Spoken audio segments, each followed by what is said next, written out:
Hey guys, it's Blake from You've Got Tech, clocking in on this beautiful evening. We got our three stories. First is going to be Fed's preferred gauge of inflation, personal consumption expenditures, rather than consumer price index, right? CPI versus PCE. The second is going to be the debt ceiling news. And the third, just general indices. If you took a look at the indices today, you'll see the Nasdaq and the S&P are at their highest levels since August of last year.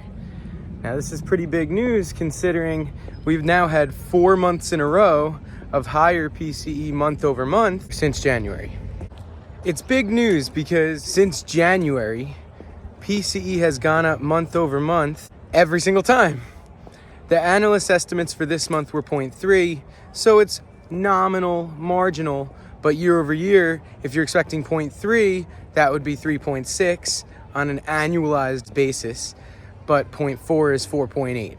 So overall, headline PCE was 4.7, and expectations were 4.6. And the month over month was 0.4, but they were expecting 0.3. If you go back since January, everything's come in a little hot. So it is somewhat big news to say that the markets are ignoring this, which they are. Now, why are they ignoring this? Right now, it's because of the AI craze, which actually, contrary to popular belief, may last. And it's expected to last because the biggest reason why we were afraid that we're entering recession was earnings, company earnings, small business, lack of investment or capital expenditures going forward or over the next year because they're expected to spend less.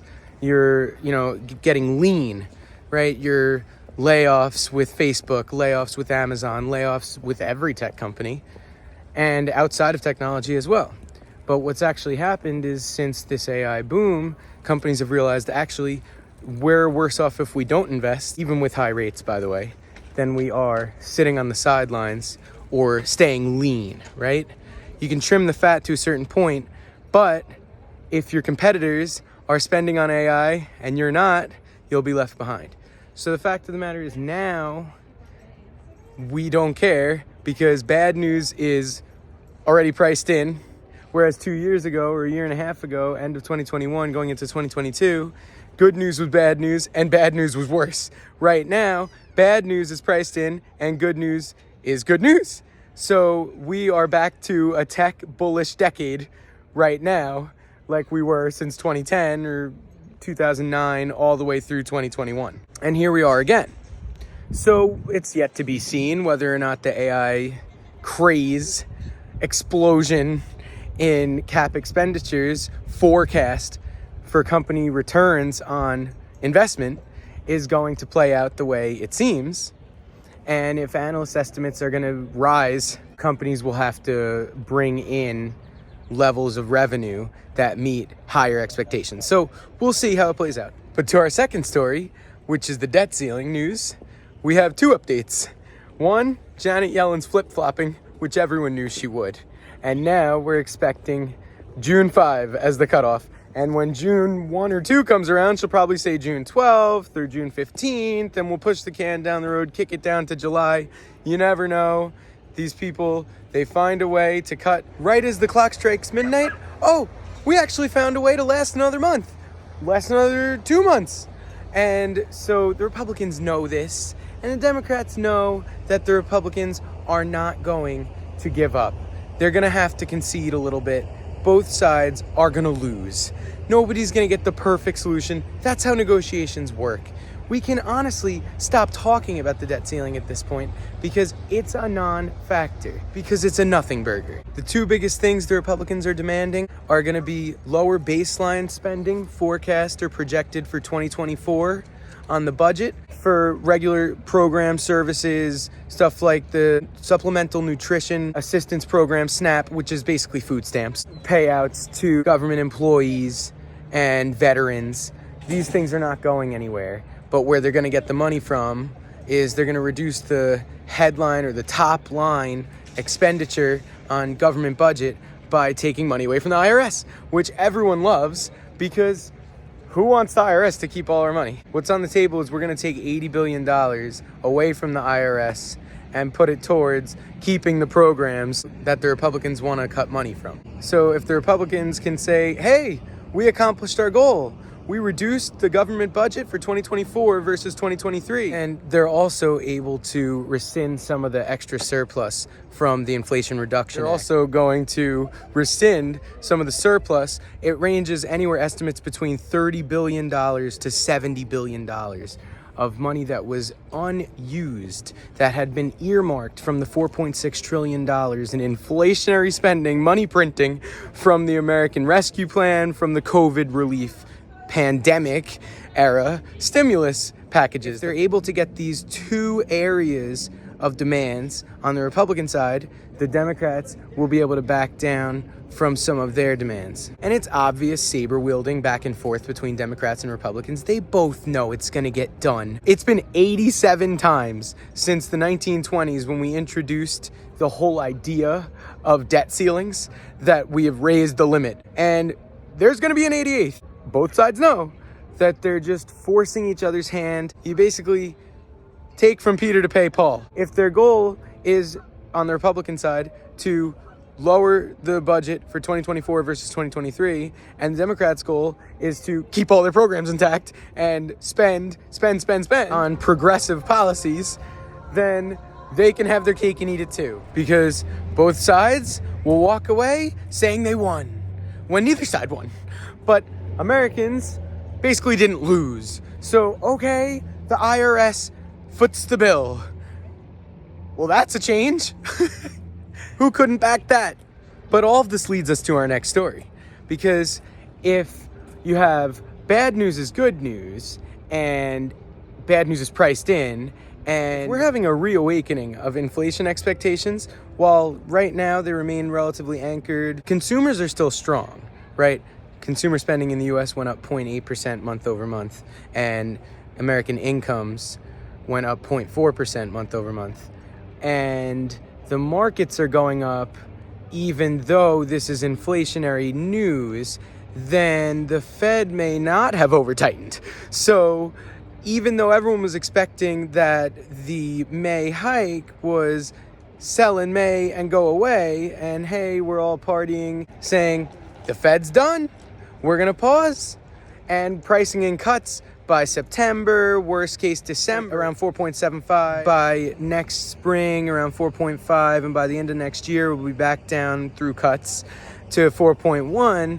Well, some of that might have to be kicked down the road a little bit, because we're back to a little bit hawkish Fed, because instantly after this data for CPE came out, market expectations for a rate hike at the next meeting went to 56% on the CME FedWatch Tool. And 10-year treasury yields are around 3.8%, which impacts real estate more so than it's going to impact the stock market, right? I mean, the 30-year fixed mortgage rates are around 6 to 7, and they've been there for about half a year, but we're ticking back up a little bit, right? We'll probably be above 7 on average for good credit for a while. Right now, it's 71% expectations, according to the CME FedWatch Tool, that on the June 13th to 14th next meeting for the Fed, that we're going to have another 25 basis point hike. And if we have a return of a hawkish Fed, and we don't know how long consumer spending and small business spending now because of AI are going to remain elevated, then where does it stop? Are we going to go to 6% Fed funds rate? Or are we going to have the credit tightening that Jerome Powell was saying could be anywhere between 0.75, right, 75 basis points to 1.5, 150 basis points on top of the Fed funds rate? You price that in with a 5.25 to 5.5, right, the lower bound to the higher bound of the Fed funds, right? If they do another quarter point hike in June, then with that in mind, that puts us anywhere between 6 to 7% Fed funds implied with credit tightening on top. So if surveys like the University of Michigan poll and the New York Fed and some of the other Fed banks are saying a year from now, inflation expectations are supposed to be about 4.8.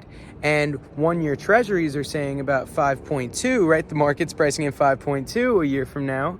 And you take the average between the two of those, it's about 4.9, but you have 2-year treasuries at 4.6.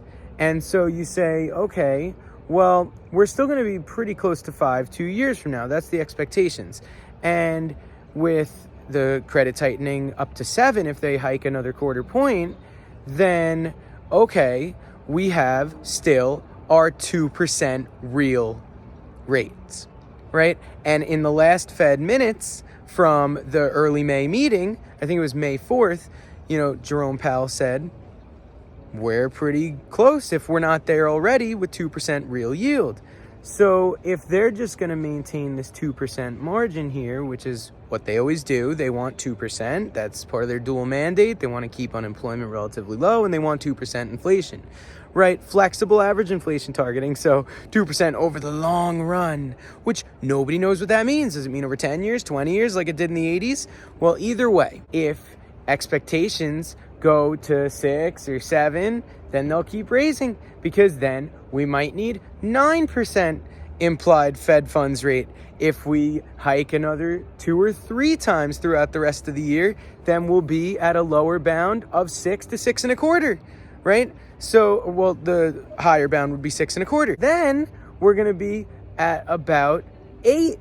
And if you're at about 8 with credit tightening on top of the Fed funds rate, then okay, if expectations are 6% inflation because consumer spending and small business spending and CapEx expenditures are raising due to AI kind of keeping us out of a recession, and company earnings are coming in strong still, then we're kicking the can down the road, and we're talking 2024 or 2025 to come out the other end and get to our 2%, right?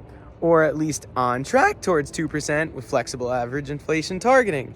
So the point here is to say, we don't know if there will be 2 more hikes, if there will be just 1 more hike, or if there will be a year filled with hikes. But we do know that they want 2% real rates.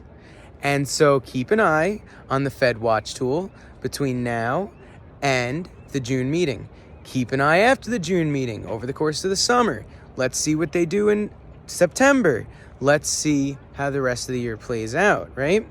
But as we get to next year, and the consumer may still be strong, and some of this AI hype might be behind us a little bit, and we'll have return on investments to judge from massive capital expenditures from the largest of the mega cap companies all the way down to the mom and pop shops, we'll know where inflation really stands. So stay tuned. I'm Blake from You've Got Tech.